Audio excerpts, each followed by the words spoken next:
অরূপের ইস্তফা আর রাজীবকে করা হলো শোকজ। একই দিনে দুটো বড় সিদ্ধান্তের মাধ্যমে রাজ্যের শাসক দল তৃণমূল কংগ্রেস তাদের রক্ষণকে পোক্ত করলো, এটা বলা যেতেই পারে। আর এরই মধ্যে রাজ্যে যারা বিরোধী আসনে বসে রয়েছে তারা মুখ্যমন্ত্রী মমতা বন্দ্যোপাধ্যায়ের পদত্যাগের দাবিতে সোচ্চার হচ্ছে। তাতে আপনি বলতেই পারেন যে রাজ্য রাজনীতিতে মেসি ম্যাচের পর কিন্তু যে ঘটনার ঘনঘটা ক্রমেই বদলে যাচ্ছে। এসআইআর থেকে মন্দির মসজিদ, ভোটমুখী বাংলায় রাজনীতির চর্চার তরজার জন্য ইস্যুর অভাব কোনো দিনই ছিল না, কিন্তু গত কয়েকদিন ধরে এসবই যেন ব্যাকসিটে চলে গিয়েছে।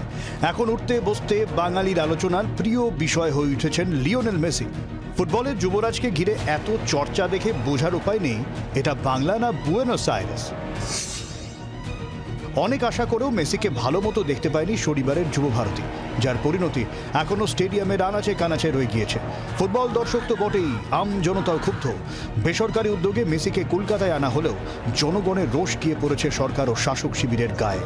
ভোটের আগে আম জনতার ক্ষোভে মলম দিতে মঙ্গলবার জোড়া পদক্ষেপ করল শাসক শিবির। প্রথমেই রাজ্য পুলিশের ডিজি রাজীব কুমারকে শোকজ। এই খবর ঠিকমতো হজম হওয়ার আগেই জানা গেল ক্রীড়ামন্ত্রীর পদ থেকে ইস্তফা দেওয়ার ইচ্ছে প্রকাশ করেছেন অরূপ বিশ্বাস। কিছুক্ষণের মধ্যেই খবর এলো তার ইস্তফা গ্রহণ করে নিয়েছেন মুখ্যমন্ত্রী মমতা বন্দ্যোপাধ্যায়। রাজ্য রাজনীতিকে যারা খুব কাছ থেকে দেখেন তাদের একাংশ বলছেন অরূপ রাজীবদের বিরুদ্ধে ব্যবস্থা নিয়ে মেসি কাণ্ডে রক্ষণ পোক্ত করল শাসক দল। এর ফলে একদিকে যেমন কড়া প্রশাসনিক পদক্ষেপের বার্তা দেওয়া যাবে, তেমনই কিছুটা হলেও ভোঁতা করে দেওয়া যাবে বিরোধীদের আক্রমণ। তাই বারে বারে রাজধর্মের কথা শোনা যাচ্ছে শাসক নেতাদের গলায়।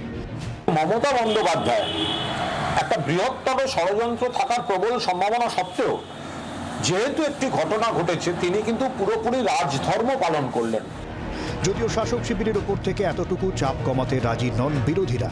পশ্চিমবাংলার মানুষ আপনার অপসারণ চায়, অরূপ সুজিতের গ্রেপ্তার চায়, এবং পশ্চিমবাংলার মানুষ মহামান্য অ্যাক্টিং চিফ জাস্টিসের নেতৃত্বে হাইকোর্টের হস্তক্ষেপ চায়। আগামী বৃহস্পতিবার হাইকোর্ট এই মামলা রেখেছে। ছোট ছোট পাস, পজিশনাল প্লে, জমে উঠেছে রাজ্য রাজনীতির তিকি তাকা। খেলার ফল অবশ্য সময়ই বলবে। ব্যুরো রিপোর্ট, জি 24 ঘন্টা। বাংলার আওয়াজ, বাঙালির আবেগ, জি 24 ঘন্টা।